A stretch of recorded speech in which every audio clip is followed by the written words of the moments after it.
Hello everyone, welcome to a new video. তো আজকে চলে এসেছি আমি একটা পাঞ্জাবি পেইন্টের ভিডিও নিয়ে। তো এই পাঞ্জাবিটা আমার জামাইবাবুর। আমার দিদির বিয়ে হয়েছে অ্যাপ্রক্সিমেটলি 8-9 ইয়ার্স এমনই হবে, সামথিং কিছু। তো বিয়ের পর দিদি 1 বছর জামাইবাবুকে এই পাঞ্জাবিটা গিফট করেছিল। ইয়েলো কালার, একদম সিম্পল এক কালারের উপর পাঞ্জাবিটা ছিল। জামাইবাবু সেটা একবারই পরেছিল, তারপর আর কখনো পরেনি, তোলাই ছিল। তো আমি দিদিকে বলেছিলাম যে পাঞ্জাবিটা আমাকে দিস, তো আমি একটু কাজ করব ওর উপর কিছু। দিদি বলেছিল ঠিক আছে তুই নিয়ে যাস। তারপর আমারও মনে নেই নিয়ে আসার কথা, আর ও ভুলে গেছে দেওয়ার কথা। তো মাঝখানে অনেকগুলো দিন চলে গেছে। তারপর এবারে যখন আমি দিদির বাড়িতে গেলাম, তখন আমি বললাম যে পাঞ্জাবিটা দে, আমি করে দেব। তো পাঞ্জাবিটা নিয়ে আসলাম। নিয়ে আসার পরেও অনেক দিন পড়েছিল, কিছু কাজই করা হয়নি। তো তারপর একদিন ভাবলাম যে না, অনেক দিন ভিডিও দেওয়া হচ্ছে না, পাঞ্জাবিটাই পেইন্ট করতে বসি। তো পাঞ্জাবিটা পেইন্ট করতে বসলাম। তো তোমাদের বলে রাখি, আমার যখন ইউটিউব চ্যানেল ছিল না, তার আগে আমি বেশ কয়েকটা পাঞ্জাবি পেইন্ট করেছি। তো তখন যেহেতু আমার ইউটিউব চ্যানেল ছিল না, তাই আমি কোনো ভিডিও করিনি, আর ভিডিও পোস্টও করা হয়নি। আর সেই ভিডিওগুলো আমার কাছে নেইও, এখন জাস্ট ছবি তুলে রেখেছিলাম কয়েকটা। তো এই পাঞ্জাবিটা পেইন্ট করতে বসে ভাবছি কী রকম করবো, কেমন করব। তো আগের পাঞ্জাবির যে ছবিগুলো ছিল আমার কাছে, সেগুলো দেখলাম। তারপর পিন্টারেস্টেও কিছু কাজ দেখলাম, দেখে আর নিজের মধ্যেও কিছু ছিল যে এমনটা করব। তো দুটো মিক্সড করে আমি করতে বসে গেলাম।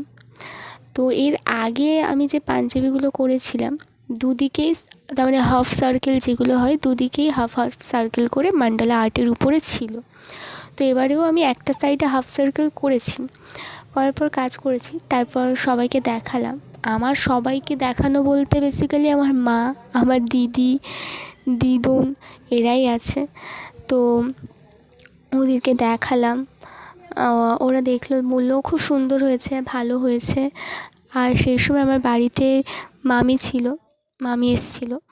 তো মামিকেও দেখালাম, বললো বেশ ভালো লাগছে। তো তাহলে মামার একটা পাঞ্জাবি আছে, একটু করে দিস তো, আমি পাঠিয়ে দেবো। বললাম হ্যাঁ করে দেবো।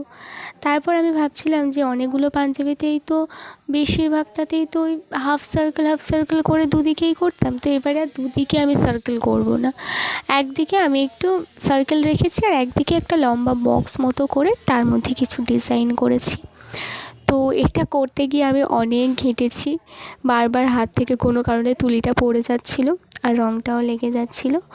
তো আমি এই পাঞ্জাবিটা ফেব্রিক অ্যাক্রিলিক কালার দিয়ে করেছি। তো প্রথমে ভেবেছিলাম যে ডিপ পিঙ্কের উপর করব। তারপর দেখলাম যে আমার কাছে যে ডিপ পিঙ্কের যে অ্যাক্রিলিক কালারটা ছিল, সেটা দেখলাম জমে গেছে। তো তারপর রেড কালারটা ছিল, আমি ভাবলাম যে না থাক, ওটাতেই তাহলে করে দিই। তো ওটা দিয়েই করলাম।